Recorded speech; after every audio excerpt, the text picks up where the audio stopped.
Welcome to this recap episode, Dr. James Beckett Sports Card Insights, recapping podcast episodes 159 to 178.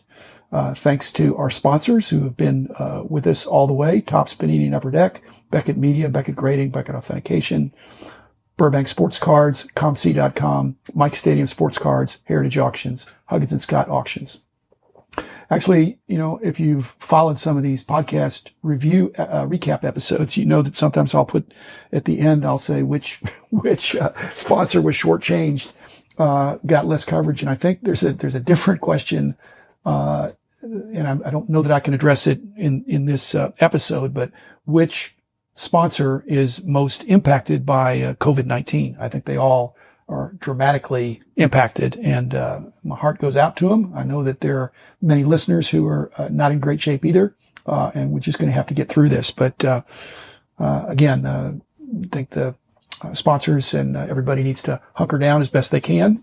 Again, it's a hobby that does have the potential to make money, but you're going to have to adapt to the new shelter-in-place conditions as I do this episode.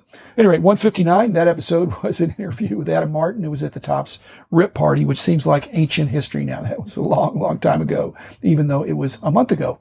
Did that. Their audio quality wasn't good, but Adam's a fun guy, and I enjoyed hearing some of his story and batting some things around.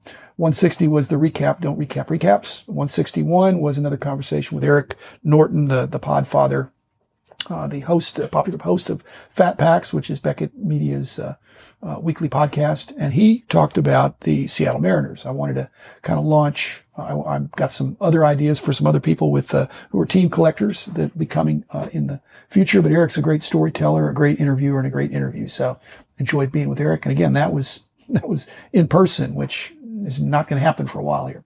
161A and 161B, the weekend episodes, the Ready, Aim, Fire, just points out that there are some very relational type collectors out there and some very analytical type collectors, and you need to be true to yourself. So if that fits you, one or the other, I'm more analytical.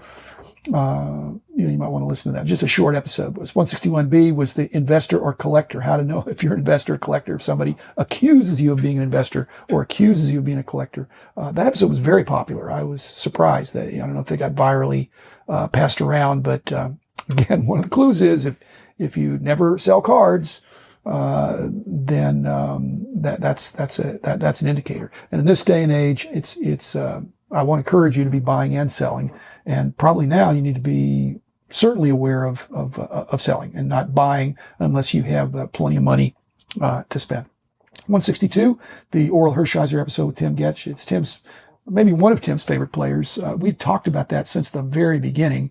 And he said, well, let's do that later. And we wound up doing that later, and that was fun. We'd had some different overlap in the way we saw his career. And I got to surprise Tim with showing him a card that he had never seen before. It was Orel Hershiser's pre-rookie card from, so that was fun to catch Tim unawares. 163, the Then and Now with about Pro Set with Dave Slipka. That was very fitting to use Dave. Dave and I are good buddies.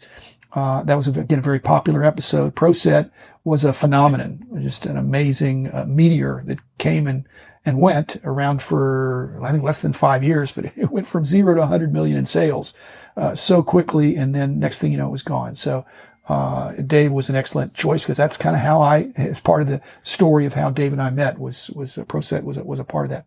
164 was the origin story of Doug Cale. And Doug and I go way back. Again, we were kind of competitors. He working for other publications, but he's done so many things in the industry. And there came a time when we needed somebody like Doug, and Doug was a free agent. And instead of finding somebody like Doug, we made an offer to Doug. He accepted and did some great work for our company for a long time. 165 was the Brett Favre episode with Jordan Hagedorn. I'll come back to that in a future episode. Jordan just reeks of enthusiasm for the Packers, but mainly for Brett Favre, and almost has difficulty containing his enthusiasm, which is what makes this hobby great. In spite of that, Jordan, he cuts off his Favre collection I think at 2000. So he is containing it, and it's good to have collecting goals that have bounds. Otherwise, he would never be finished with his Brett Favre collection. He may not ever finish anyway. 166 was the Thurman Munson episode I did with Rich. This is a long time ago. This is when I could do these interviews in person with Rich, and I'm going to have to just even talk to Rich on the phone. So, but the amazing thing that Rich disagreed with me about Thurman Munson being a reasonably strong Hall of Fame candidate. I would have put him in before Ted Simmons, but Rich and I are good buddies. We don't agree on everything. We agree on 90% of the stuff, probably. 166A was the Young Guns hockey episode with Ken Capel. Ken wrote a nice letter, and I encouraged him to send me an audio file. And so I was just testing out that format, and Ken did a nice job. And I just amplified some of his remarks of what's an iconic, annual hockey, institution. 166B, the tribute to Bert Sugar. He's really not gotten his due. He's been gone a while and, not forgotten by me. He was an important, member of the, publishing community for sports collectors, and we owe him a debt. 167 was the kind of the origin story for Brad Askew. Later he came in and we talked about his Eddie Murray collecting, but he'd written me some very nice emails, and I thought, this guy, there's enough meat there that we'll just get on the phone and get some background. And a lot of times I like to get the background before I dive into what his favorite player is, so get a little context. 168 was the alternative selling platforms with Doug Cale. Again, Doug and I go way back. So, one listener just said, you didn't say enough or didn't talk about Facebook Marketplace. That alternative selling platforms was not intended to be the be all and end all. It's the beginning of a discussion. I intend to bring that up with some others. In fact, I put it in one of my, coronavirus episodes that, if you're only doing eBay, you ought to think about doing some other things too, or whatever your platform of choice is. 169 was Card Show, roles and rewards with Rich. Again, always fun to be with Rich. And we just talked about, he and I had both we promoted shows, we've been a dealer at shows, and we'd been a buyer attending shows. And we talked about what's more fun, what's more profitable, and how would you want to spend a Saturday or, actually Sunday in Rich's case for his dot shows. 170 was the To Graph or Not to Graph with Jacob Noble, the criminal defense attorney, who loves getting his cards autographed. And that's been an age-old dilemma. Should you or shouldn't you? We batted that around. Back in the old days, it's not an accident that you see mostly, VG cards being, the ones that are autographed of some of the cards in the 50s.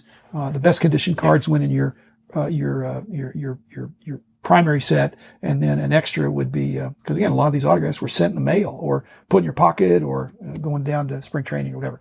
171, I'd been looking forward to this one. Mark Harwell, it would have been his 59th birthday, passed away, and close friend and very influential with not just our company, but the industry. He was kind of the father of the Beckett Marketplace, and really too many contributions to just, you should listen to the episode. I enjoyed doing it, and it was 171A was the coronavirus first thing I did. That's when things were starting to heat up. Actually, it's been worse than I thought, but so I'm not sure if that episode is a reason to go back to listen to it, because it's worse than it seemed at the time. 171B was the investment fallacy of potential investment fallacy. Are you safer with the herd? Actually, you are sometimes safer with the herd if you're not able to do your own analysis. If you are able to do your analysis, you want to get ahead of the herd and buy things before the herd buys them, or sell things. If things are going down, then sell before they go down. 172, collecting baseball cheaters with Rich Klein. Again, that just seems like,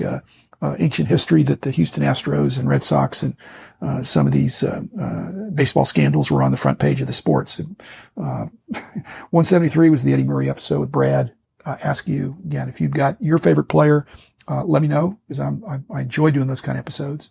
174 was the Doug Cale feedback. He told me he'd listen to all the episodes. I thought, well, this is interesting. I get a chance to talk to somebody about what he liked or didn't like, so that I can continue to shape future episodes in a way that are appealing. I'd like to get feedback from somebody that doesn't know me as well as Doug. Doug probably was too kind. So if you don't have as much experience as Doug, and most don't, let me know what you're feeling. 175 was an update, the responding to COVID-19. again, a little more timely, but still, again, it's no one has a crystal ball. 176, the person that is making a lot of these decisions about COVID-19, President Trump. I tried to do a more lighthearted episode about President Trump. What if President Trump loved sports cards and jumped in with both feet? This could be, again, it's a what if. So you could think, well, do you mean when he's the president or after he's the president? Well, all the above.